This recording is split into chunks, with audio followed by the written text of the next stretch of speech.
I'm Theo. And I'm Juliet. And this is Apologies Accepted. We offer an entertaining look at some of the big issues in history by examining public apologies of the famous and infamous. We're looking at politicians, serial killers, actors, and you. Send us a public apology you would like to make, and we'll read it on the air and give you a chance to redeem yourself or just get some guilt off your shoulders. We're here for you. Once a week, maybe more if you're really, really sorry.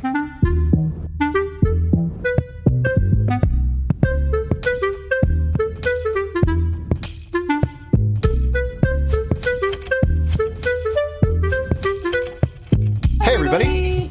This is Apologies Accepted, the podcast. Hooray! Yay! Hooray! Yay! What you've all been waiting for all week long, and here we are. I'm not Theo, as per usual. I am not Juliet today, or tomorrow, or yesterday, or even next Wednesday. I'm not. And as usual, again, the burning question, Theo, what's shaking bacon? Okay, so one, and this will be about our show, if you will, right? So back in LA, we're in Palm Springs, and what I love about being here is, aside from everything, because I love everything, why lie? Mm-hmm. It's the entertainment industry advertisements that you'll hear on the radio, or you'll see a billboard for some movie that's coming out in 6 months' time. Why are you advertising it now, right? And of course, they're doing that to build awareness of the movies for the Oscars, right? Because it's a whole campaign thing you do, and you don't know where the Oscar voters live, and they live everywhere. It's the whole thing. And what I love most about those advertisements or advertisements is the expression, awards eligible, right? And if you think about it, well, that's everything.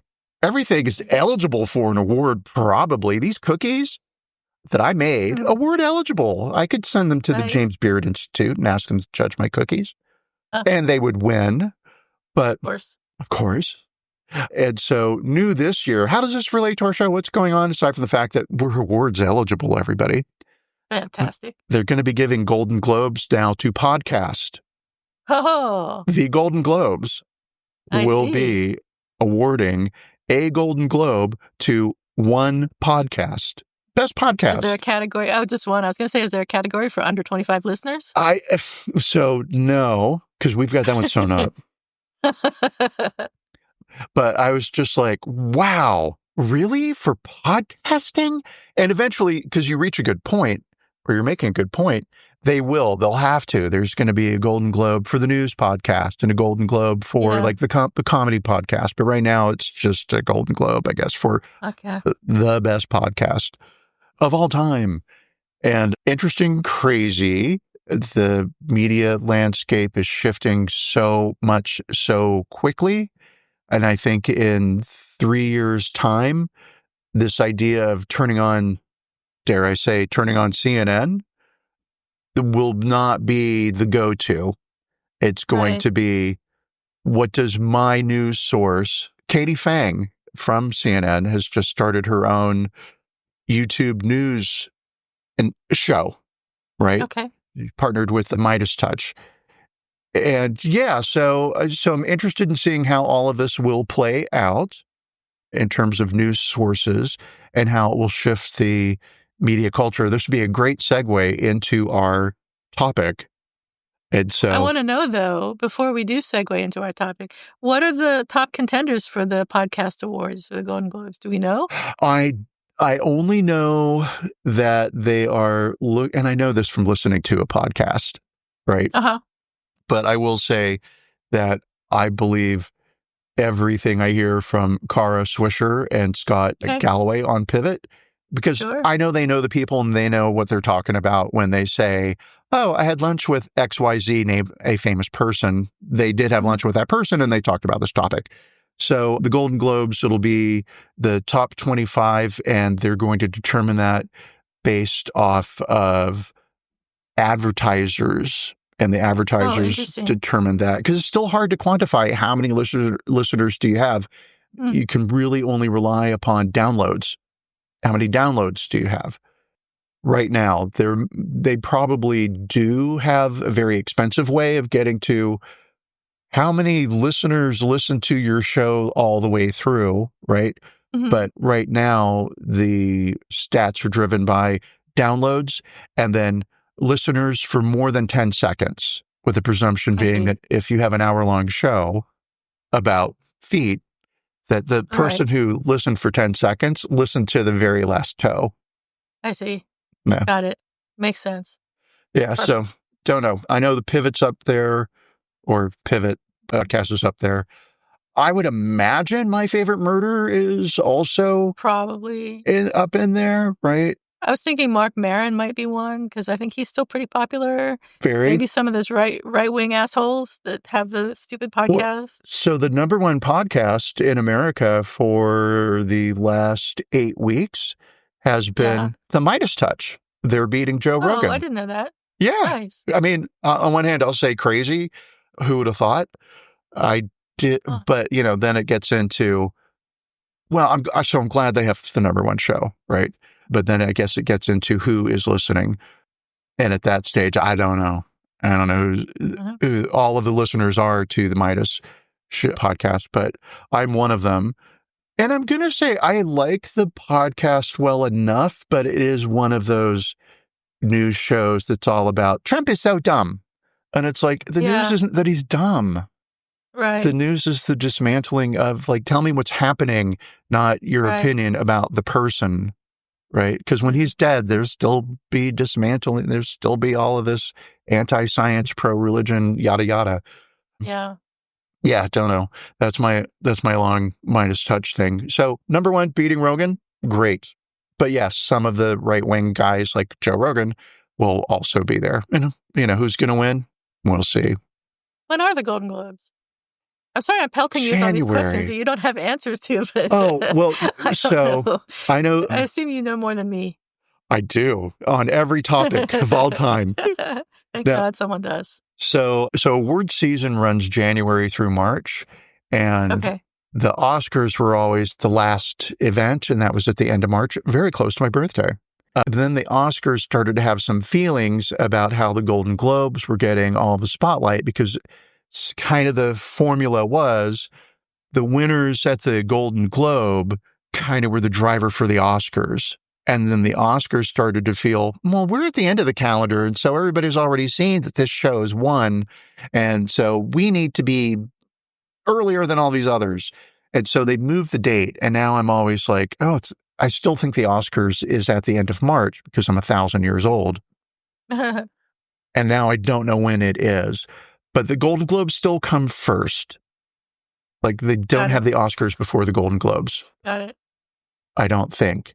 But now I'm like, next week you're going to come back with an even writer and like, I was wrong. I should look it up. I'll have forgotten all this by next week. So I'll have forgotten all this 20 minutes from now. So, well, I won't. I'm writing it in tattoo on my arm right now. I'm glad you carry the memory for this friendship. So we're in Palm Springs, and last night we went to a local, very local community theater, and I don't know, maybe it held like 300 people max, and sat down and watched. It was Broadway's Bad Guys is the name of the show, right? And it's running for 2 days. And the guy, it was a one-man show, and he could sing, right? and he could dance. And yes, but in many, many ways, it was also like, I'm not going to say it was a karaoke show, right? But so he was good. It definitely had the air of community theater, right? And the crowd was very theatrical itself.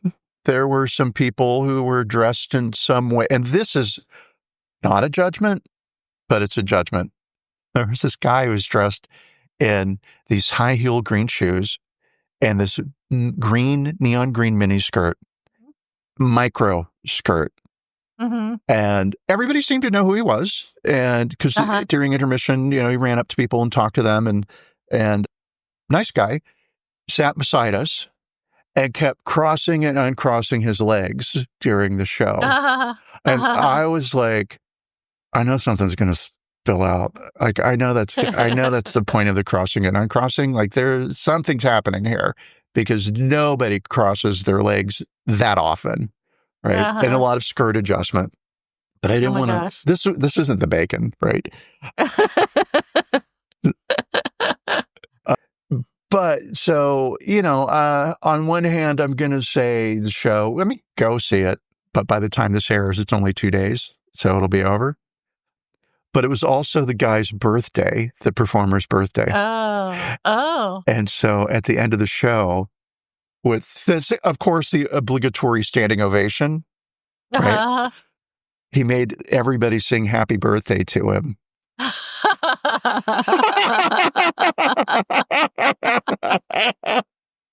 I haven't gotten enough attention. Energy. It's a real Theo energy. Honestly, I was like, I'm going to rent this theater out and do my comedy show.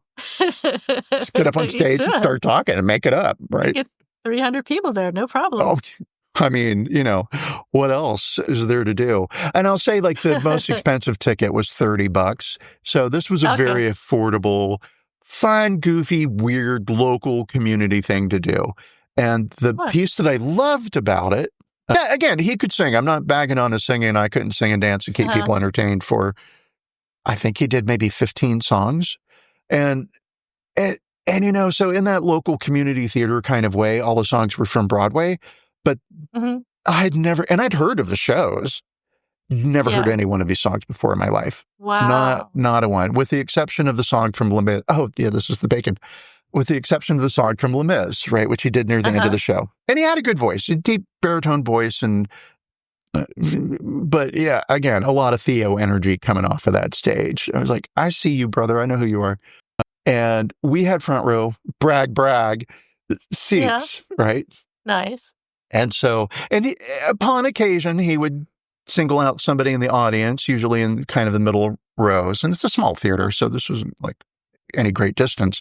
And like ask a question and play off the audience member's answer. Not a lot of that. There was not a lot of crowd work, right? And so, he did his thing. And because I'm basically sitting on the stage, that's how close we were. I was 12 inches from the stage. I measured. Holy shit, yeah. Yeah. So, maybe 18. So, I didn't measure that well. I used my foot. Like, one.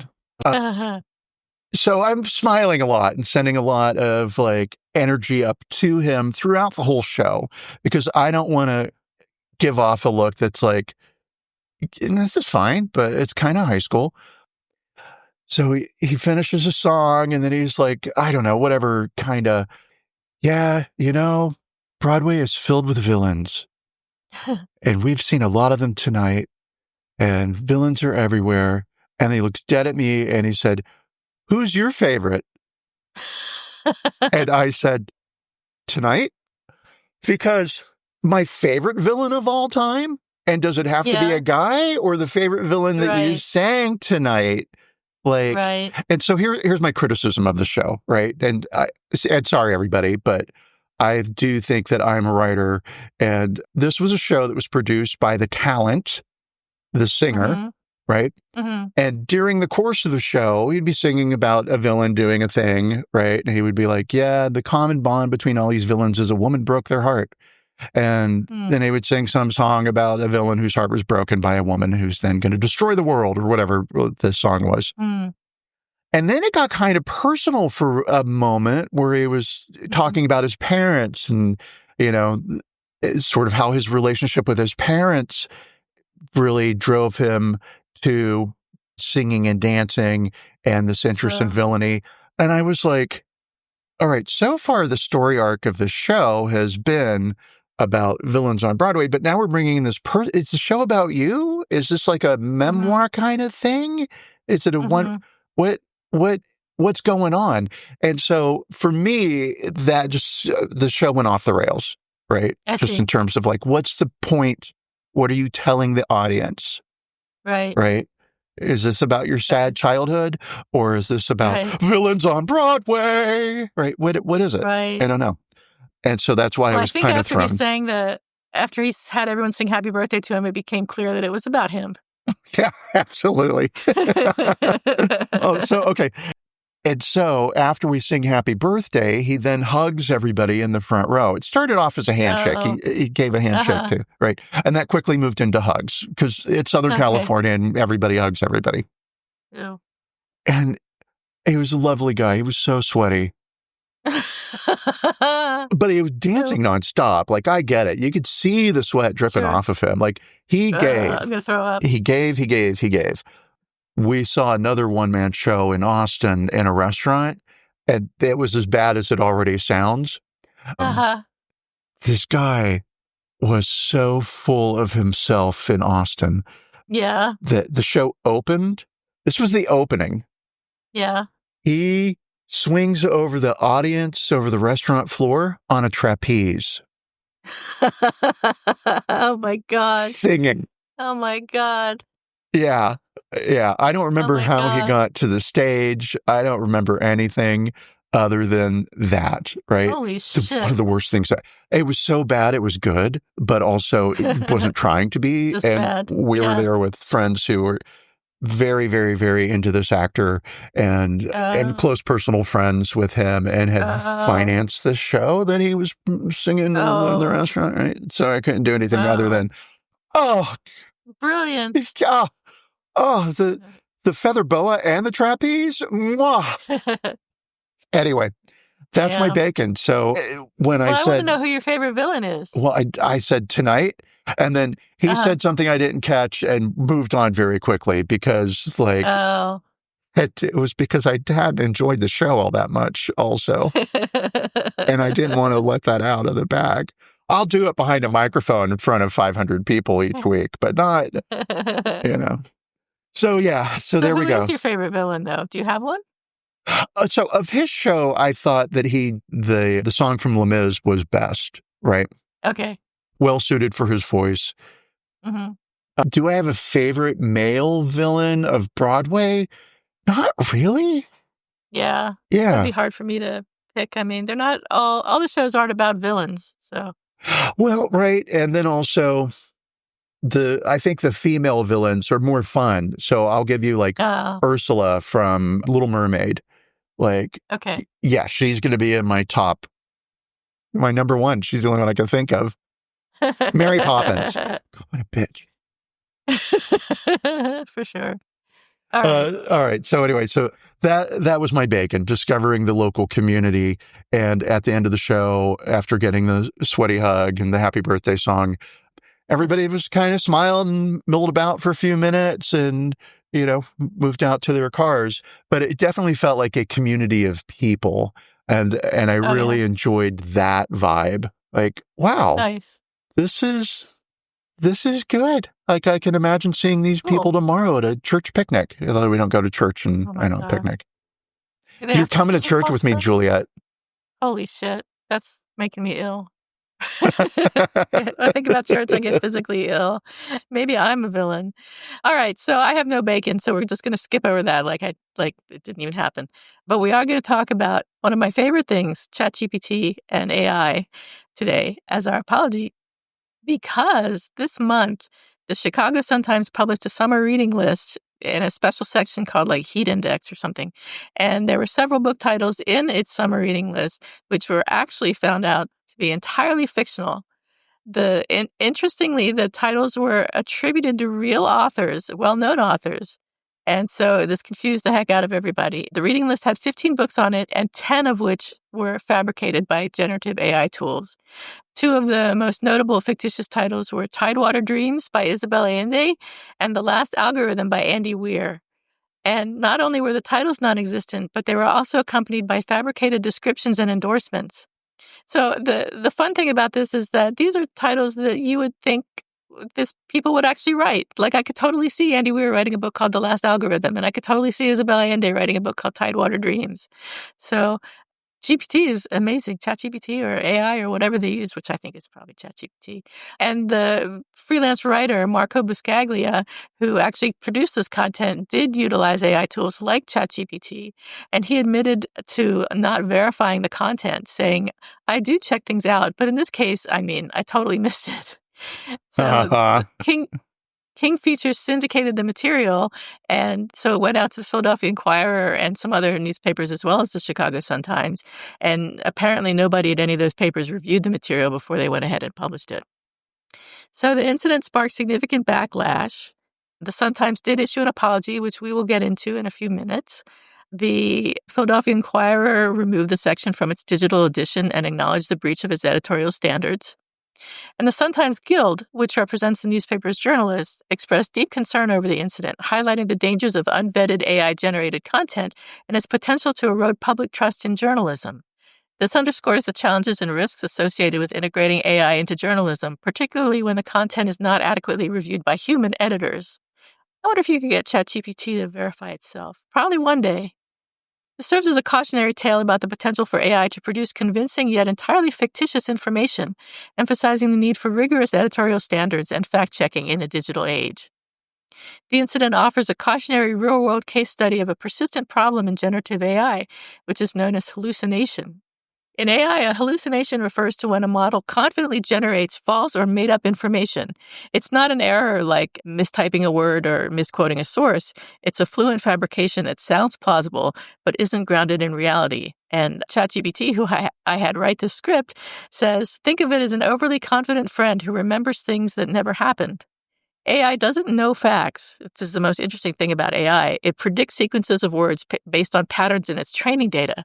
When prompted to generate something like a reading list, therefore, it may create plausible-sounding author-title combinations because it's been trained on the structure of real ones. The result, Tidewater Dreams by Isabel Allende, a book that sounds like it belongs at the front table of a bookstore, but doesn't exist. So you may be asking yourself, why does this matter? Why do I care if sometimes some bullshit like this breaks through? Well, AI hallucination breaks trust, especially in journalism. So it undermines the credibility of the outlet sharing it. And in journalism, it's not a bug, it's a fundamental breach. And it's easy to miss. AI-generated text is polished and plausible. Like I said, these titles sounded like they could have been written by those authors, and especially with the fake information about the books, you could absolutely think that those books were real. So unless someone fact-checks every line, as one reader of the Sun-Times eventually did, fake content can and will slip through. And it demonstrates how human review is not optional. This incident revealed a breakdown in editorial oversight. It shows how easily misinformation can be laundered through automation if basic journalistic processes like fact-checking are skipped. And it shows that authors and public figures are vulnerable. So real authors had fictional works attributed to them. Imagine explaining to readers that you did not write the last algorithm. It's reputational risk disguised as marketing copy. AI isn't good or evil, but it is indifferent to truth. It doesn't understand context, it doesn't care about accuracy, and it will happily make things up in perfect AP style if asked. So if you want information from ChatGPT, you need to treat it like you would an intern with charm, confidence, and no fact-checking habits whatsoever. What are some of the ways that we can prevent this from happening in the future? If AI is used, label it clearly, so editorial transparency. Have a human in the loop every time. Tools should help flag unverifiable claims, not just generate them. So this goes back to what I was saying later.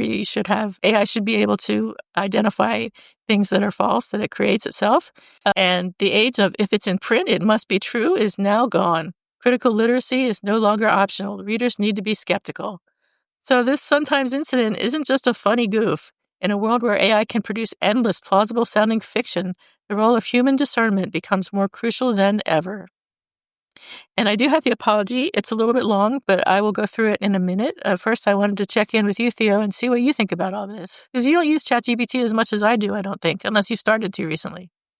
I'm starting to. I've loaded it onto my phone, and every now and then I will remember that I have it and ask it a question, right? So we found a hummingbird nest in an orange tree. Brag, brag, brag. Nice. And I was like, I wonder what kind of nest that is, and went to ChatGPT and asked, right? Uploaded the photo, something I hadn't thought of doing.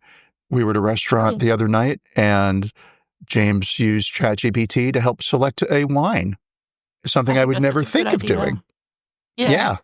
And so there are tons of practical applications for it, and it's not a case of, I don't trust it quite. I don't trust it quite. Right. And so just because it listed a wine that happened to be good, right, Right. doesn't mean that that actually was a good wine. Maybe it was the worst wine on the list. We thought it was nice, Right. but what do we know? The thing that's really striking to me about this story is that it happened in Chicago, and the lapse of basic editorial oversight, Oversight. common sense. I don't know what word to use. Like, Yeah. just fucking Yeah. stupid. A freelancer sends in an article and you don't review it? Did you That's look for crazy. typos? You don't fact check it at all? Okay. So why is that? Why is the fact that the Chicago apologized and that this happened in the Chicago Sun so interesting to me? Because in Chicago, a famous line of journalism was born, right? And you've probably heard this quote: "If your mother says she loves you, check it out." And it just means I hadn't heard that. so it's a very famous quote in journalism, Okay. right? I believe you. Oh, well, should you? Let's ask ChatGPT who said it. Am I hallucinating it? I did. Because I couldn't quite remember. I knew it was Chicago. Was it the 30s? Was it blah? Let's see. So here's a bullet point history of this quote. Origin in Chicago journalism culture. The quote is widely attributed to Chicago journalism, particularly connected to City News Bureau of Chicago, a defunct wire service that trained generations of reporters. Of course, it was intended to be a tongue-in-cheek kind of one-sentence summation of your job as a journalist, right? You don't take anything for granted. You check your facts, right? The phrase was reportedly drilled into cub reporters on their first day. Kurt Vonnegut, who started off in Chicago journalism, is sometimes thought to be a person that kind of has his fingerprints on the origin of this quote. Probably not, though. The quote's commonly linked to an editor named Arnold Dornfeld, and he said at the end of his life that, yeah, he did say that quote a lot, but he got it from another guy that he worked with who had a more colorful expression, which was along the lines of, if your mother says she loves you, kick her in the shins and make her prove it. It's a bit harsh, right? But it gets to that same point, which is you got to make sure that you know that your facts are facts. Yeah. Right. And so love AI. I think in the next 3 years, it'll be a world that we can't even imagine right now. We'll be flying in cars. Thank you, AI. It's possible. No, it will be what the internet did to our culture. AI is going to do to our culture, and it's going to do it faster than the internet did. The internet took 10, 15 years to kind of become a thing that's on your phone. Like, you can't live without it now. Try and live without the internet. Yeah. Yeah. And maybe that was the plan all along. By the internet. By the internet. By Al Gore. I'm going to make everyone love me. You bitches will be sorry you didn't vote for me. I'll give you something, Florida. So yes, there we are. That's what I think about it. There's an irony here that this breach of editorial oversight happened in Chicago, birthplace of. That's interesting. I didn't know any of that, but now I know. That quote. And now you know. I'm richer for it. So the apology, if we should talk about the apology now. We need to rate that, yes. All right. Yes, so I'm going to read it. It's a little bit long, but I'm going to read it anyway because I think it's interesting. So the apology is as follows. On Sunday, May 18th, the print and e-paper editions of the Chicago Sun-Times included a special section titled The Heat Index, Your Guide to the Best of Summer, featuring a summer reading list that our circulation department licensed from King Features, a unit of Hearst, one of our national content partners. The special section was syndicated to the Chicago Sun-Times and other newspapers. To our great disappointment, that list was created through the use of an AI tool and recommended books that do not exist. We are actively investigating the accuracy of other content in the special section. We will provide more information on that investigation when we have more details. What happened? The Chicago Sun-Times has committed its strong journalism resources to local coverage in the Chicago region. Our journalists are deeply focused on telling the stories of the city and helping connect Chicagoans with one another. We also recognize that many of our print readers turn to us for national and broader coverage beyond our primary focus on the Chicago region.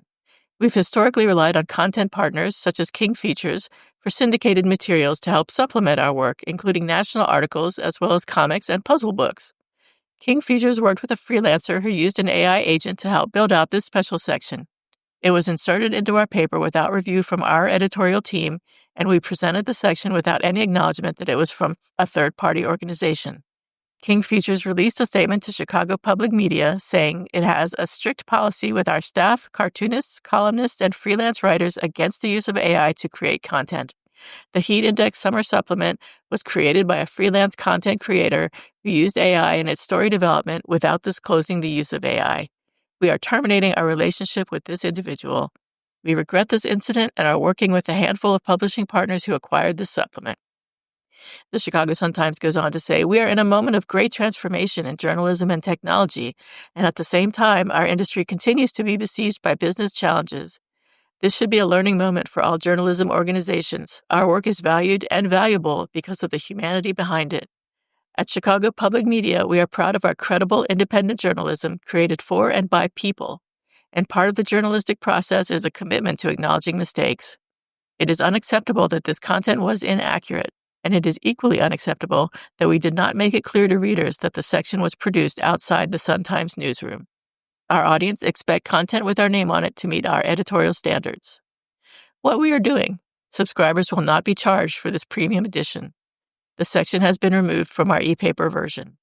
We are updating our policies so that all our third-party licensed editorial content comply with our journalistic standards. Moving forward, we will explicitly identify third-party licensed editorial content and provide transparency about its origin. We are reviewing our relationship with our national content partners to avoid future mistakes of this nature.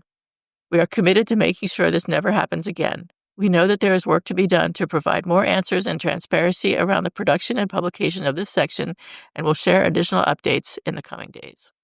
So interestingly, they didn't say anything about using AI. They didn't say we're going to double check AI every time we use it, or we're not going to use AI, or we're going to make sure that we have a human being, verify the content that's created by AI.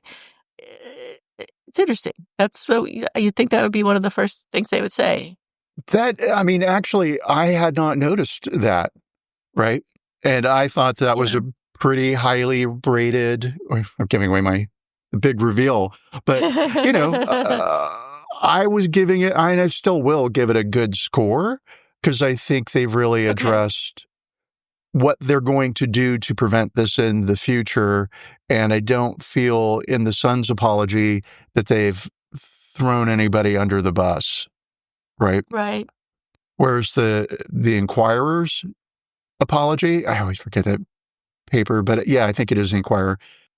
It feels a little bit like, and we fired the person who's really responsible for this, right? Passing that buck. Well, they kind of did do that here. They said that they blamed it on King Features and the freelance content creator, and King Features did fire the freelance content creator.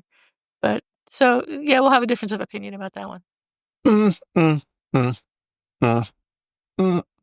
Yeah. No, you're kind of right. I was thinking of that more as like an explanation of what went wrong, but I see. It's a little bussy.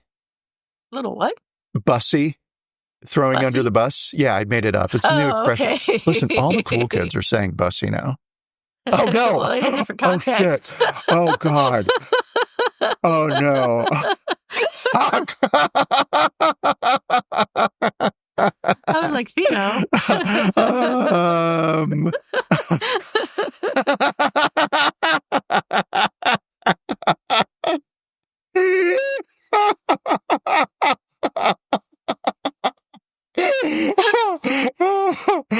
Oh, no, I didn't know that. I knew it, but I didn't. Oh, man.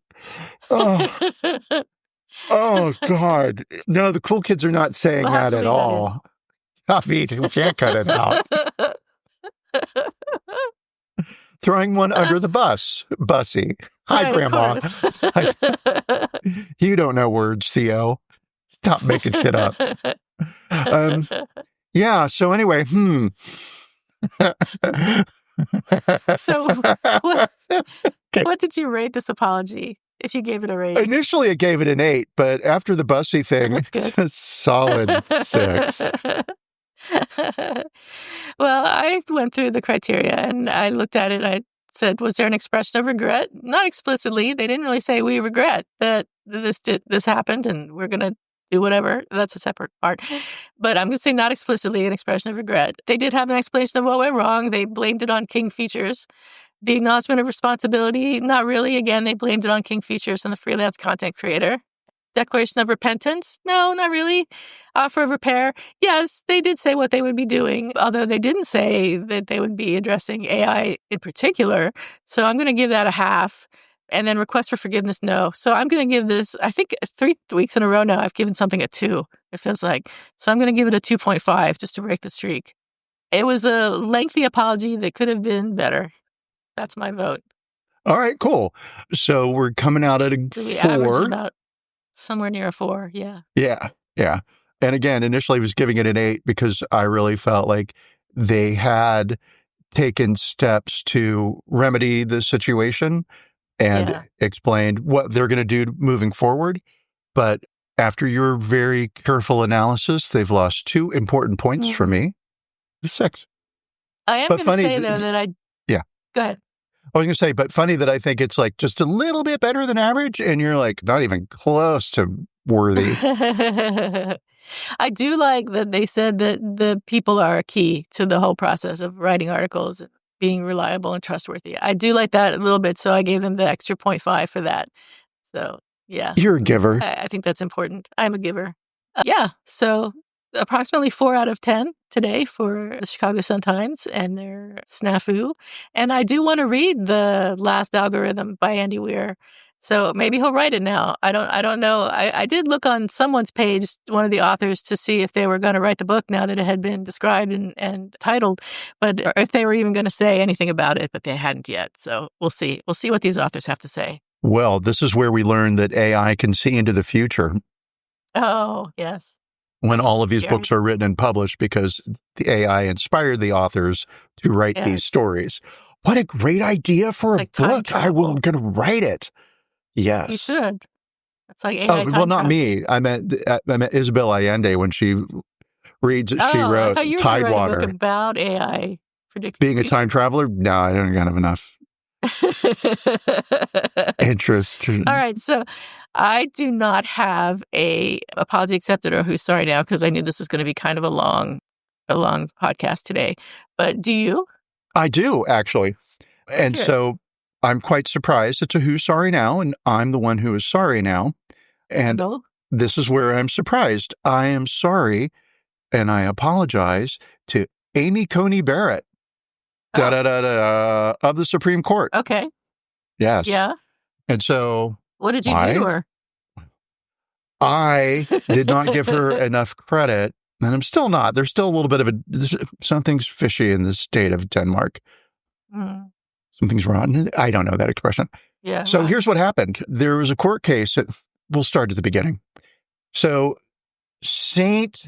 Isidore is a Catholic school in Oklahoma. We really are starting at the beginning. Yes. Okay. And they applied for state charter and received public funds, taxpayer money, for the Catholic school. And the Attorney General, who is a Republican of the state of Oklahoma, filed a lawsuit against the state saying, hey, this is in violation of the state constitution and separation of church and state. And so public money can't go to a religious school. Sorry. Right. And St. Isidore, I keep wanting to call it St. Ignatius because that's the church my grandparents went to. And that's who cares, but I had to get that out. So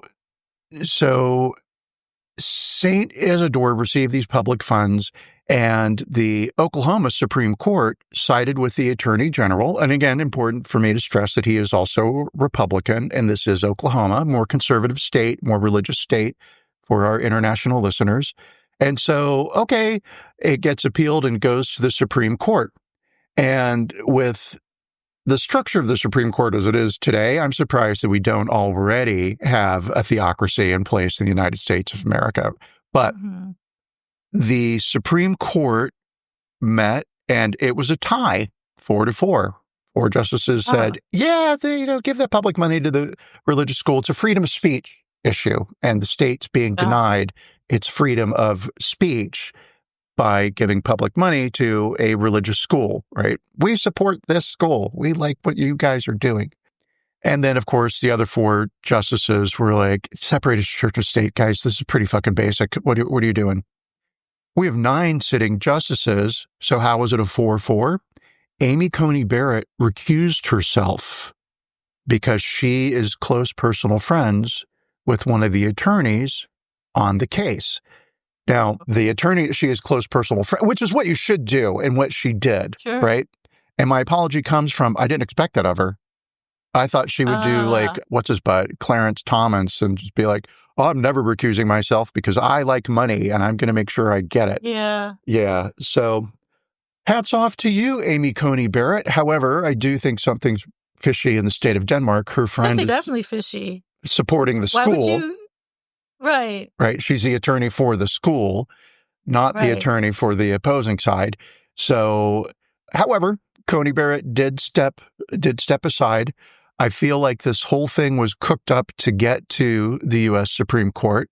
And I'm making this up. For sure. Right? This is just what I think. I think you're right. I think the Republican Attorney General probably very much supports public money going to Christian schools because they're not giving money to a Hindu school in Oklahoma. Guarantee that. Right. And knowing it would go to the Supreme Court, I think the thing that nobody expected was that Coney Barrett would uphold ethics or be ethical and recuse herself. What is up with that attorney? Why would you argue an issue before the Supreme Court if you were friends with one of the Supreme Court justices? That's where things are really fishy. I mean, what do I got, right? Yeah, although I don't know. You don't have the answer to that. I'm gonna guess that the world of religious the population of religious fascists who get university degrees is pretty small, and they probably all know each other. And so, Coney Barrett knew everyone. Weirdly, I want to like her. I don't know why, but I'm sure she's some form of Christian nationalist as well. I know she's like Catholic times 10. Yeah. So anyway, that's my apology. We'll kind of leave it there. I could speculate and have them all be lizard people by the end of my 10-minute thought experiment here. Who are the real lizard people? That's what I want. Queen of England, but she died. I guess all her kids too. Lizard people. Plausible. All right. On that note, all you lizard people, have a great Memorial Day weekend. Even though it's over by now, by the time you hear it, have a great weekend after Memorial Day weekend. We'll see you probably next week. And stay cool, cucumbers. And don't trip lizard people. Potato chips. Bye.